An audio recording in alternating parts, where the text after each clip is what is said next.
छत्रपति शिवाजी महाराज पर अनायास कृपा हो जाती थी। समर्थ रामदास जी महाराज उनके सद्गुरु की अनायास कृपा हुआ करती थी। क्यों? छत्रपति शिवाजी महाराज कभी कभी अपने गुरु को बुलाते नहीं थे, गुरु ही चलकर उनके दरबार में उपस्थित हो जाते थे। और छत्रपति को ये नहीं लगता था कि मैं तो राजा हूं इसीलिए ये आते हैं। वो महात्मा, वे महापुरुष कोई साधारण थोड़ी न थे, वैसी पात्रता थी।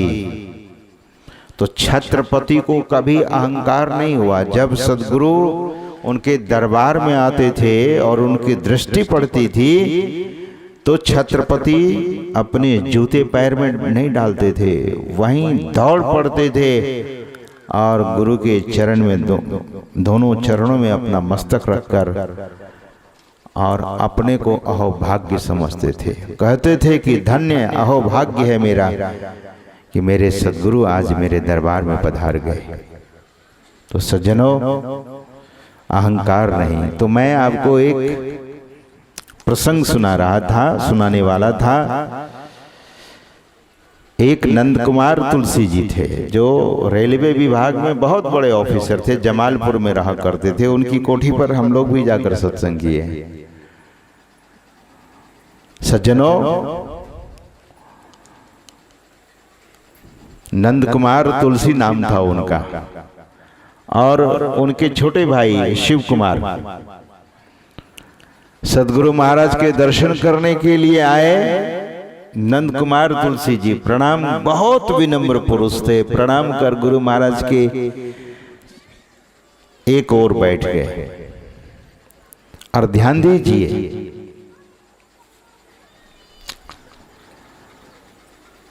ठीक उसी समय कुछ देर बाद उनके भाई आए और गुरु महाराज को प्रणाम कर वे भी एक ओर बैठ गए। सद्गुरु महाराज को बड़ा बुरा लगा। इसलिए बुरा लगा कि गुरु महाराज को प्रणाम तो किया, लेकिन उनके जो बड़े भाई थे उनको प्रणाम उन्होंने नहीं किया। तो व्यवहार क्या कहता है? तो सद्गुरु महाराज ने कहा कि ये जो सज्जन बैठे हैं ये कौन है आपके? नंद कुमार तुलसी के तरफ इशारे करके तो शिव कुमार जी ने कहा कि ये मेरे अग्रज हैं। तो सद्गुरु महाराज ने कहा कि बड़े लोगों को प्रणाम करना चाहिए। जब आपसे बड़े हैं, आपके भ्राताश्री हैं, तो पूज्य हैं, सम्माननीय हैं, प्रणाम करना चाहिए। तो सद्गुरु महाराज ने कहा, इतना ही कहा कि प्रणाम करना चाहिए, लेकिन वो आदमी वहां से हिला ही नहीं, टस से मस नहीं हुआ। सद्गुरु महाराज ने कहा कि तब तो आप बड़े समझदार लगते हैं, हमसे भी बड़े लगते हैं, आइए हमसे हाथ मिलाइए। तो वो चला गया हाथ मिलाने के लिए, गुरु महाराज से हाथ मिलाने चला गया। एक एक लोग ही ऐसे होते हैं सज्जनों। So we must understand what is the discipline. We must understand what is the behavior. We must be very behavior. अनुशासन, अपने को अनुशासित, अपने को विनम्र रखना बहुत बड़ी बात है।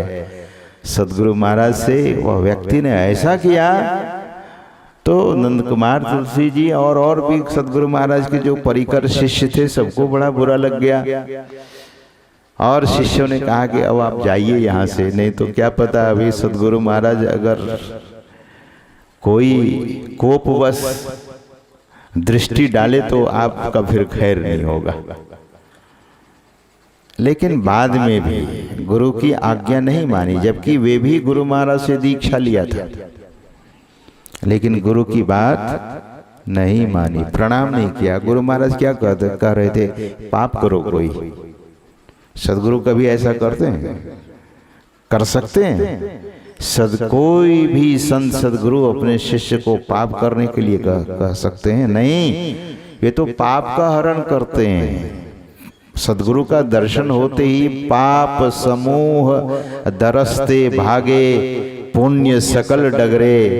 उनके दर्शन मात्र से पाप भागता है, लेकिन कुछ ऐसे अहंकारी शिष्य होते जो अहं की अग्नि का दीपक जलाकर फिरते रहते हैं। अहंकार, the ego is not good thing. अहंकार कभी भी अच्छा नहीं है, नेवर इट इज गुड, कभी अच्छा नहीं है। सज्जनों, सुना उस व्यक्ति का जीवन बहुत ऐसा हो गया कि बाद में दर दर का धक्का खाता रहता था, अच्छा नहीं रहा। गुरु की आज्ञा मानिए। सतगुरु महाराज कहते हैं, गुरु की आज्ञा जो मानते हैं। एक पंक्ति में सतगुरु महाराज कहते हैं कि गुरु की आज्ञा मान प्यारे, कर सदा गुरु की कही। गुरु की कही भी बातों को कीजिए। सतगुरु महाराज कहते हैं कि तन मन धन आत्म करी अर्पण में ही आज उतरे। अर्पण कीजिए, ये उनकी आज्ञा है। और तन मन धन को अर्पी, गुरु पद सेव करो। मैं ही आज्ञा पाली, दुस्तर भव सुख से तरो। संसार सागर से सुख पूर्वक तरना चाहते हैं। संसार सागर को सुख, फोन इज नॉट अलाउड। संसार सागर को सुख पूर्वक अगर कोई तरना चाहता है, पार उतरना चाहता है, तो उस शिष्य को चाहिए कि मैं ही आज्ञा पाली, गुरु की आज्ञा का पालन कीजिए। तो हम सबों के जीवन में गुरु इतना, गुरु तत्व इतना महत्वपूर्ण होना चाहिए, इतना कि उससे ज्यादा और कुछ नहीं। अब गुरु की वंदना भगवान श्री राम करते हैं, गुरु की वंदना भगवान श्री कृष्ण करते हैं, गुरु की वंदना भगवान शंकर करते हैं। गुरु की वंदना, और भगवान शंकर ने तो कहा कि ध्यान मूलम गुरोर मूर्ति। भगवान शंकर कहते हैं सज्जनों, ध्यान मूलम गुरोर मूर्ति, पूजा मूलम गुरोर पदम, मोक्ष मंत्र मूलम गुरोर वाक्यम, मोक्ष मूलम गुरु कृपा। भगवान शंकर की वाणी है। गुरु गीता को पढ़कर देखिए, गुरु गीता में भगवान शंकर ने कहा। तो सज्जनों, गुरु वाक्य को मन में जो बिठा लेता है, और जो संत मत के दीक्षा की विधि है, उसमें कोई उपासना छूटता ही नहीं। ऐसी संत मत की उपासना विधि है। कभी कभी लोग कहते हैं कि महाराज ये छूट गए, वो छूट गए, वो छूट गए। नहीं, अब इसका मतलब ये भी नहीं होना चाहिए कि सत्संगी हैं और ठाकुर जी के मंदिर के बगल से गुजर रहे हैं तो अहंकार कर रहे हैं कि नहीं ठाकुर जी तो कुछ है ही नहीं। ये बड़ा अपराध हो जाएगा। फिर ये भारी अपराध करेगा वो सत्संगी कि ठाकुर जी तो कुछ है ही नहीं। राम जी के रामायण को पढ़ते हैं, लेकिन राम जी को प्रणाम करने से पाप लगेगा क्या? भगवान श्री राम के संबंध में मानस में भरा पड़ा है। मानस का पाठ हम सभी करते हैं, और राम जी को एक बार प्रणाम करेंगे ऐसा नहीं है। कुछ लोग कहते हैं कि नहीं, एक निष्ठता भंग होती है। नहीं होगी। गुरु को प्रणाम करने से सबका प्रणाम है, बिल्कुल यथार्थ बात है, शास्त्र भी कहता है। लेकिन हम सबों को व्यवहारिक भी होना चाहिए, और मन में ये बात मत बिठाइए कि वहाँ राम जी, वहाँ आपके गुरु बैठे नहीं है क्या? राम जी के रूप में सदगुरु बैठे हैं वहाँ। सज्जनों, इसीलिए सदगुरु महाराज ठाकुर बाड़ी के बगल से गुजरे तो गए और लेट कर गुरु महाराज प्रणाम किए।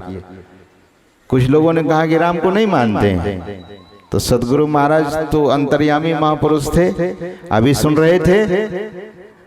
श्रद्धेय स्वामी बोधानंद जी महाराज आपको गुरु महाराज की वाणी सुना रहे थे। अंतर पथ गामी अति निहकामी, there is no any lust. You have lust, I have lust, people have lust, but in Sadgurus there is no any lust. निहकामी है, कोई कामनाएं नहीं है, there is no any desire, कोई कामना नहीं है। तो जो अंतर्यामी है, सदगुरु महाराज जान गए उन लोगों की मन की बात। कुछ लोग तो ऐसे प्रतीक्षा भी कर रहे थे कि महर्षि जी इधर से गुजर रहे हैं, ठाकुर बाड़ी है, देखते हैं प्रणाम करते हैं कि नहीं। तो गुरु महाराज तो गाड़ी पर से भी प्रणाम कर सकते थे, लेकिन नहीं, गाड़ी रुकवा देते हैं, उतरते हैं, मंदिर में जाते हैं और मंदिर में जाकर गुरु महाराज लेट कर प्रणाम करते हैं। आजकल के कुछ ऐसे सज्जनों के मुंह से मैं सुना कि महाराज बड़ी प्रशंसा करते हैं राम जी की, कृष्ण जी की। अरे मेरे गुरु महाराज ने ही प्रशंसा किया है। गुरु महाराज कहा करते थे कि भगवान श्री कृष्ण महायोगेश्वर हरि और भगवान शंकर महायोगीश्वर, योगेश्वर और योगीश्वर। वैसी स्थिति तो हुई नहीं, लेकिन रामकृष्ण की निंदा करने लगे, शिव जी की निंदा करने लगे। जरा उससे ऊपर तो उठिए। और शिव जी ऐसे नहीं बने, शिव जी ऐसे नहीं बने, ब्रह्मा जी नहीं ऐसे बन गए। भगवान विष्णु ऐसे नहीं बने। कैसे बने? ब्रह्मानंद जी के शब्दों को सुनिए जरा। ब्रह्मानंद जी क्या कहते हैं? ब्रह्मानंद जी महाराज कहते हैं, ब्रह्मा विष्णु सदाशिव गुरु मूर्ति धारी। गुरु मूर्ति धारी का मतलब क्या? गुरु मूर्ति का ध्यान किया तो ब्रह्मा जी बन गए। वो साधारण नहीं है, खंडन करने योग्य नहीं है। और जो खंडन करता है वो दरिद्र बनता है, वो रोगी बनता है। जो देवताओं का खंडन करता है, संत मत खंडन का मत नहीं है। लेकिन आजकल कुछ कम पढ़े लिखे लोग जब वो सत्संग शुरू करते हैं तो देवताओं की धज्जी उड़ा देते हैं। अरे देवता आपको क्या बिगाड़ा? आपकी निंदा कोई करेगा तो आपको अच्छा लगेगा? किसी की निंदा करनी अच्छी बात नहीं है। निंदा किसी की हम किसी से भूल कर भी ना करें। दिव्य जीवन हो हमारा, गुण तेरा गाया करें। क्यों निंदा करते हैं? दृष्टि में दोष आ गया है इसीलिए निंदा करते हैं। एक कोई महात्मा भगवान इंद्र की निंदा करने लगे तो वहीं पर बैठे थे अखंडानंद जी महाराज। बोले महाराज समझ लो, निंदा किसी को पसंद नहीं है। जिसकी निंदा करोगे फिर वो दंड, वहां दंड भी मिलेगा। तो भगवान श्री राम, भगवान श्री कृष्ण की गीता को पढ़ेंगे, लेकिन भगवान कृष्ण को एक बार प्रणाम ही कर लिया। अगर उधर से गुजरे, भाव ये रखिए कि आपका इष्ट हर जगह बैठे हुए हैं, यहाँ राम के रूप में, वहाँ कृष्ण के रूप में। प्रणाम करने में कहीं कोई अपराध नहीं होता है सज्जनों, कोई दोष नहीं लगता है। इसी में से आप अपने माता पिता को प्रणाम कभी करें ही नहीं तो माता पिता का आशीर्वाद मिलेगा क्या? क्या माता पिता का आशीर्वाद नहीं चाहिए? क्या गुरुजनों का आशीर्वाद नहीं चाहिए? पूज्य जनों का आशीर्वाद नहीं चाहिए? प्रणाम करने से कहीं कुछ नहीं होता है। ये मन की भावना ऐसी हो जाती है, मन को विकृत मत कीजिए। कभी कभी ये प्रणाम करना क्या है? ईश्वर की विराट उपासना है। आप हर जगह ईश्वर को देखते हैं तब तो प्रणाम कर रहे हैं। अपने पूज्य पिता को प्रणाम कीजिए, पूज्य माता को प्रणाम कीजिए, पूज्य भ्राता को प्रणाम कीजिए। प्रणाम करने से दोष नहीं लगता है, पाप नहीं लगता है। प्रणाम करने से पुण्य की प्राप्ति होती है और 4 चीजों की वृद्धि होती है, आयु, बल, यश और कीर्ति। किसे नहीं चाहिए? किसको अच्छी आयु नहीं चाहिए? बल किसे नहीं चाहिए? कीर्ति किसे नहीं चाहिए?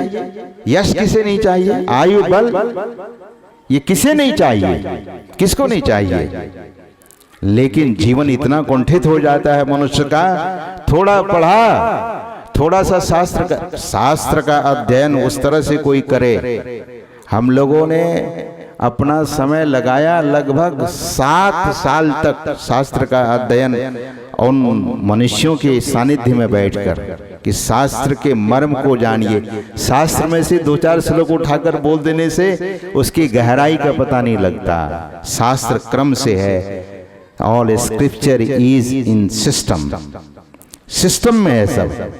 और सदगुरु महाराज ने देखा कि सबों के पास इतना समय नहीं होता, इसीलिए सार बातों को संकलित कर देने की कृपा की। लेकिन जीवन को खूब विनम्रता से भर लीजिए, ये सबसे बड़ी क्वालिटी होगी, ये सबसे बड़ा गुण होगा। क्वालिटी को ग्रहण कीजिए। सार को गही रहे अथोथा दे उड़ाए, ऐसा तो जीवन को विनम्रता से भर लेंगे तो सारे द्वार खुले रहेंगे।